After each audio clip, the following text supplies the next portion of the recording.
अतोरा देखो और रंग। सदगुरु जीव के प्रति कितना प्रेम रखते हैं। वो चाहते हैं कि यह मेरी ओर देखे, पर जीव किसी और की ओर देखता है।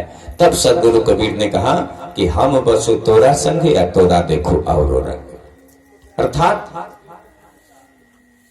ये प्रेम की बात है।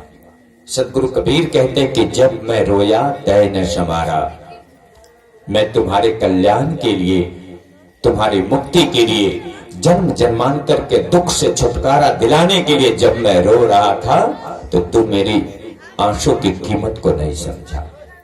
जब मैं रोया तय न समारा, गर्भवास की बात पिसारा, भूल गया था कि फिर मां के गर्भ में औंधे मुंह लटकना पड़ेगा।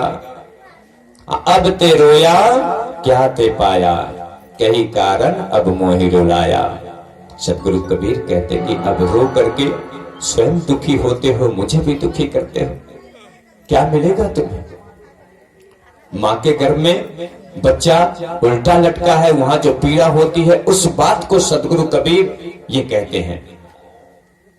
किंतु सदगुरु कबीर के ऐसे रहस्यमय शब्दों को आम आदमी की समझ की बात नहीं है।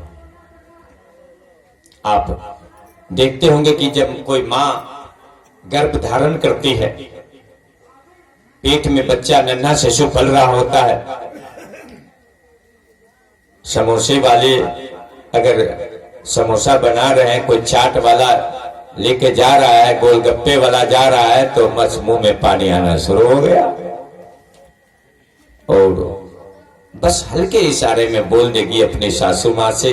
और सासू माँ अगर है बिल्कुल करेक्ट फाइटर तो अपनी ननद से बोलेगी कि थोड़ी सी वो मंगा दीजिए, खाने की इच्छा हो रही है। लोग बड़ी दया से कहते हैं कि दुल्हन के अंदर में ये वस्तु खाने का भाव जगह है, खरीद के ला दीजिए, नहीं तो बच्चा को लेड़ गिरेगा, है ना।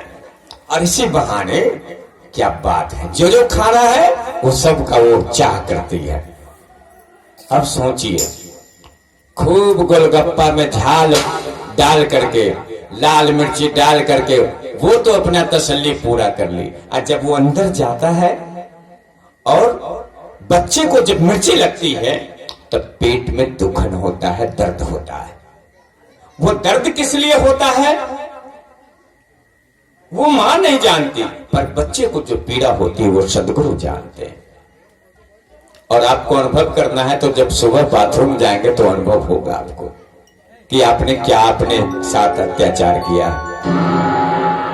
सजनों, विचार करने की बात है। वहां इस जीव का अपना केवल परमात्मा है। सदगुरु कबीर ने कहा कि कबीर वह दिन याद कर, पग ऊपर तरसीस, मृत्यु मंडल में आई के भूल गयो जगदीश। उस जगदीश को भूल गए, उस परम पिता परमेश्वर को भूल गए। सजनों, कई लोग कहते हैं कि सदगुरु कबीर ईश्वर विरोधी थे, अनीश्वरवादी थे। तो सजनों, ऐसी बात होती तो सदगुरु कबीर बार बार भक्ति की बात नहीं करते।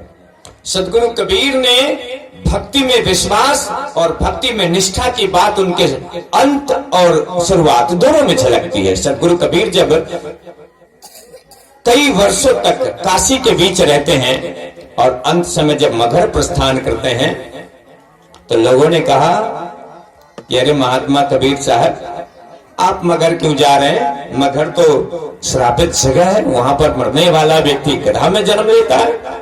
सदगुरु कबीर ने कहा कि मैंने जब राम से लगन लगाया है तो जो काशी तन तजय शरीरा, तो राम ही कौन नहीं हो रहा।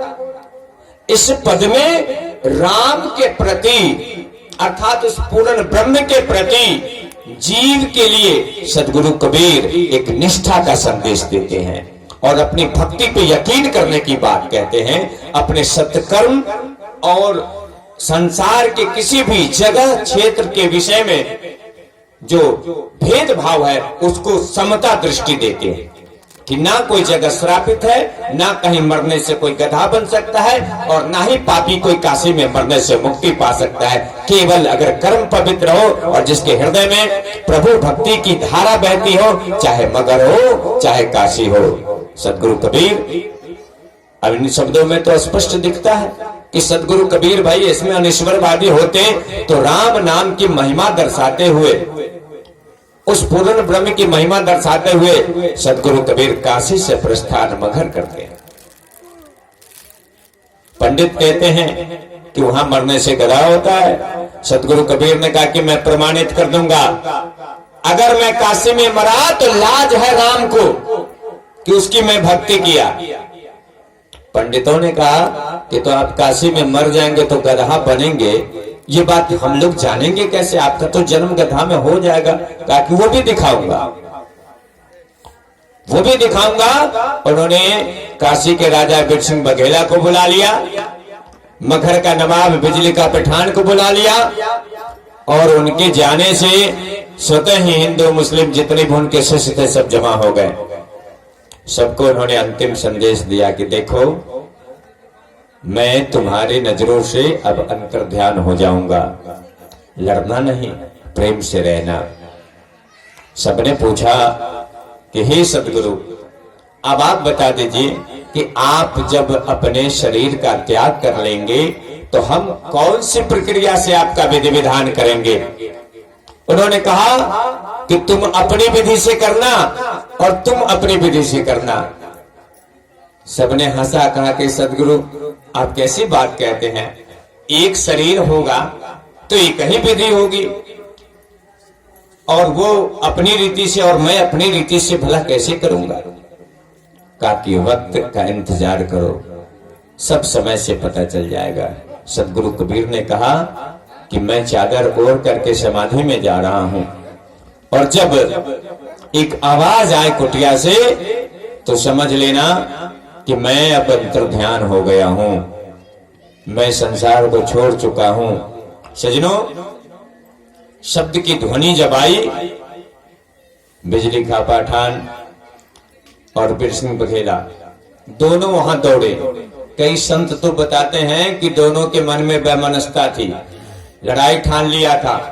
कहते हैं कि वो अपना मजार बनाने के लिए और इधर ये जलाने के लिए बेचैन था, किंतु जब लड़ाई का माहौल हो गया तो कहते हैं कि आकाशवाणी हुई कि खोलो पर्दा, नहीं है मुर्दा, युद्ध अवस्था कर डाली, सुन के यह वाणी अचरज मानी, देखी निशाने सिर भारी, रोवे परवीना मति कहीना, हमू न चिन्हा करतारी, उस करतार पुरुष को मैंने पहचाना नहीं। कहा जाता है ये प्रियादास जी, संत प्रियादास जी हुए, और संत प्रियादास जी ने भक्तमाल की रचना की है। ये भक्तमाल संत प्रियादास कृष्ण प्रेयसी है, कृष्ण के भक्त हैं, उन्होंने रचना किया। तो कृष्ण के भक्ति करने वाले प्रियादास जी भी कबीर साहब को स्वीकारते हैं।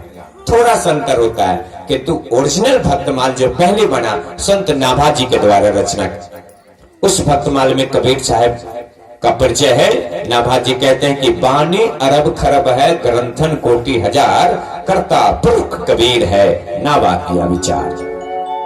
सजनों, तो इस प्रकार से सदगुरु कबीर के विषय में कहा जाता है कि केवल फूल बचे।